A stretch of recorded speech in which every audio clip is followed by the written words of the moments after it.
எனது பெயர் எஸ் செல்வமணி. நான் எஸ் அரியலூரில் உள்ள அரசு ஆதிதிராவிட நலத்தொடுக்க பள்ளியில் கடந்த ஆண்டு கல்வி நாற்பது டீச்சராக ஒர்க் பண்ணிட்டு இருந்தேன். நம்ம கல்வி நாற்பதனுடைய கல்வி திட்டத்தின் மூலமா மாணவர்களுடைய எண்ணிக்கை இந்த ஆண்டு உயர்ந்திருக்கு. அது மட்டும் இல்லாம நம்ம கல்வி நாற்பது கல்வி முயற்சி சிறப்பாக நடைபெற்றதன் காரணமாக என்னை இந்த ஆண்டு எஸ்எம்சி டீச்சரா ப்ரொமோட் பண்ணியிருக்காங்க. அதுக்கு நான் ஃபர்ஸ்ட் தேங்க்ஸ் சொல்றது கல்வி நாற்பது குழுக்கு தான். கல்வி பட்டியல் மூலமா மாணவர்களுடைய எண்ணிக்கை உயர்றது மட்டும் இல்லாம ஸ்டூடெண்டோட நாலேஜ் இம்ப்ரூவ்மெண்ட் ஆயிருக்கு. ஓரளவுக்கு இங்கிலீஷ் நல்லா பேசுறாங்க, நல்லா இருக்கு. அதனுடைய முயற்சி தான் இன்னைக்கு நான் எஸ்எம்சி டீச்சரா மாறி இருக்கேன்.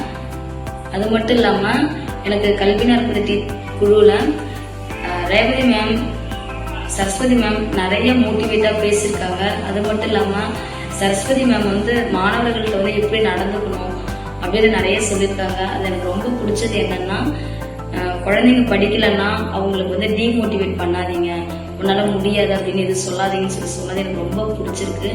அது மட்டும் இல்லாம குழந்தைங்க வரானா அவங்களுடைய தற்போதைய நிலையை மட்டும் வச்சு பார்க்காதீங்கம்மா, அவனுடைய குடும்ப சூழ்நிலையை பாருங்க, அவன் எந்த குடும்ப பின்னணியில இருந்து வரான் அதை பார்த்துட்டு அவனுக்கு ஏற்ற மாதிரி நடத்தணும், கண்டிப்பா அவனுக்கு படிப்பான்னு சொன்னாங்க. அந்த உந்துகோலை நான் நிறைய டைம் பயன்படுத்தியிருக்கேன். நிறைய ஸ்டூடெண்ட் நல்லா படிச்சிருக்காங்க. எனக்கு கல்வி நாற்பது குழுவை விட்டு பிரியறது ரொம்ப மன வருத்தமா இருக்கு.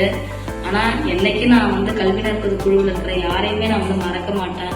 நீங்க எனக்கு ஒரு முன்னோடிகள். நான் இந்த நிலை இந்த எஸ்எம்சி டீச்சரா மட்டும் இல்லாம இன்னும் உயர்ந்த நல்ல அரசு அதிகாரியா மாறினாலோ இல்ல அரசு டீச்சரா மாறினாலோ இந்த கல்வி நாற்பது அப்படின்ற ஒண்ண இன்னும் உயர்ந்த நிலைக்கு கொண்டு போகணும். அதை இன்னும் நிறைய பள்ளிகளுக்கு கொண்டு போகணும். எல்லா மாணவர்களும் அதை பயனடையணும். நான் எஸ்எம்சி டீச்சரா ஒர்க் பண்ணாலும் கல்வி நாற்பதுல என்ன சொல்றாங்களோ அதை கண்டிப்பா நான் எல்லா ஸ்டூடெண்ட்டுக்கும் நான் தெரிவிக்கணும். அதுல இருக்கிற கல்வி நுட்பங்களை எல்லா குழந்தைகளுக்கும் நான் சொல்லி கொடுக்கணும். அதை கண்டிப்பா நான் சொல்லி கொடுப்பேன்.